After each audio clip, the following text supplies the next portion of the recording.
वाहिगुरु जी का खालसा, वाहिगुरु जी की फतेह। आज हम श्री गुरु ग्रंथ साहिब जी के अंग 34 को समझने की कोशिश करेंगे। आज हम सबकी लाइफ में एक चीज़ बहुत कॉमन है, भटकनी। हम सब किसी न किसी चीज़ के पीछे भाग रहे हैं, पैसा, स्टेटस, वैलिडेशन। पर इतना सब पाने के बाद भी जब रात को बेड पर लेटते हैं ना, तो अंदर एक अजीब सा खालीपन होता है, एक ऐसी एंग्जाइटी जिसका कोई जवाब नहीं मिलता। आज से हजारों साल पहले गुरु अमरदास जी ने श्री गुरु ग्रंथ साहिब जी के श्री राग में इस भटकनी का एक बहुत ही ब्यूटीफुल और साइकोलॉजिकल इलाज बताया था। आज हम उन्हीं पवित्र पंक्तियों, लाइंस का मतलब समझने वाले हैं, जो आपका लाइफ को देखने का पर्सपेक्टिव बदल देंगी। गुरुजी सबसे पहले हमें बताते हैं कि असली पीस और गुरु की प्राप्ति कैसे होती है। वो कहते हैं, सबद मनिए गुर पाइए विच्छों आप गवाए। यानी जब हम गुरु के शब्द पर, उनकी टीचिंग्स पर विश्वास करके उन्हें लाइफ में उतारते हैं, तभी सच में सुकून मिलता है। लेकिन इसकी एक बहुत बड़ी शर्त है, विच्छों आप गवाए। अपने अंदर से आप यानी ईगो, घमंड, मैं मेरी को खत्म करना होगा। अगली लाइन में गुरुजी हमारे ऊपर एक बहुत बड़ा सच खोलते हैं, कर होदा पुरख न पछानिया। वो सुप्रीम पावर, वो रब कहीं दूर बादलों में नहीं बैठा, वो हमारे इस घर यानी हमारे अपने दिल और सोल के अंदर ही मौजूद है। लेकिन हम उसे पहचान क्यों नहीं पाते? अभिमान मुठे अहंकार, क्योंकि हम अपने ईगो और घमंड में इतने अंधे हो चुके हैं कि हमें अपने अंदर बैठा भगवान दिखाई ही नहीं देता। हमारा ईगो हमें ठग रहा है, लूट रहा है। अब जब इंसान अपने अंदर बैठा रब नहीं देख पाता, तो वो क्या करता है? वो बाहर की दुनिया में भटकता है। गुरुजी कहते हैं, सतगुरु क्या फिटकिया मंग थके संसार।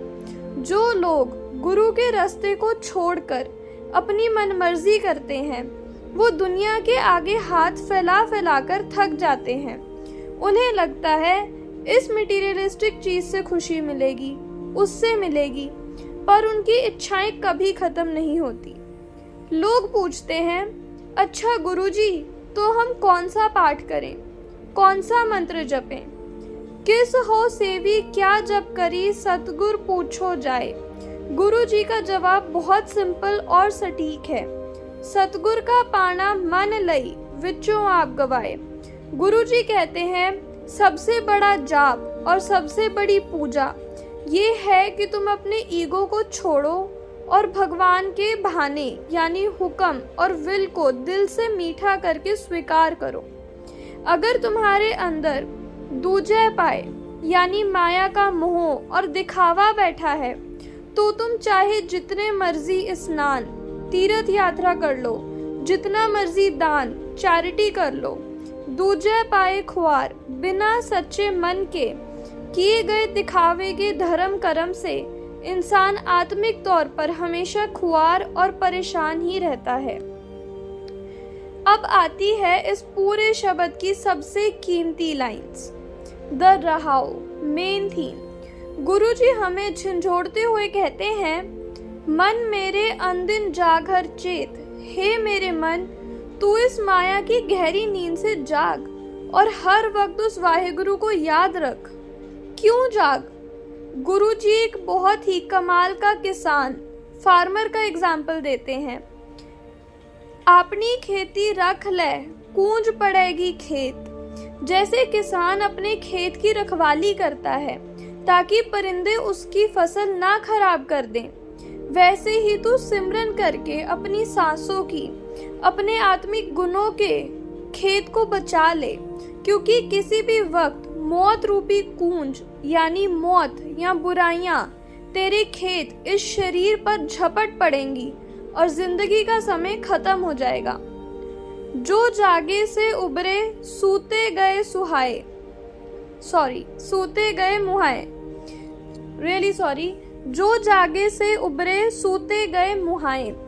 जो लोग इस सच को समझकर जाग जाते हैं वो इस दलदल से बच निकलते हैं, और जो माया की नींद में सोए रहते हैं मौत उन्हें लूट कर ले जाती है।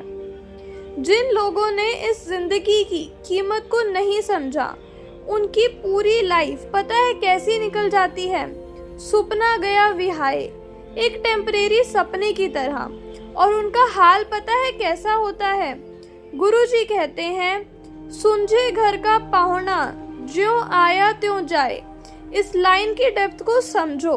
अगर आप किसी सुंझे यानी बिल्कुल वीरान और खाली घर में पाहुना मेहमान बनकर जाओ तो आपको वहां ना खाने को कुछ मिलेगा, ना पानी मिलेगा, ना कोई आदर सत्कार मिलेगा।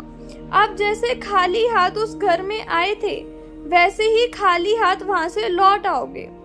गुरुजी कह रहे हैं कि यह शरीर एक घर है, अगर इसमें नाम नहीं है, अच्छे गुण नहीं है तो ये घर बिल्कुल सुंजा है। और जो आत्मा इस खाली शरीर में आती है वो बिना कोई आत्मिक कमाई किए जैसे खाली हाथ इस दुनिया में आई थी वैसे ही खाली हाथ वापस चली जाती है।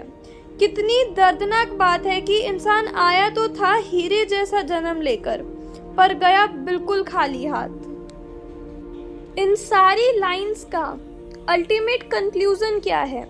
गुरुजी हमें डरा नहीं रहे, वो हमें समझा रहे हैं कि अगर लाइफ में ट्रू पीस, सच्चा सुकून और सहज चाहिए तो दो चीजें करनी होंगी।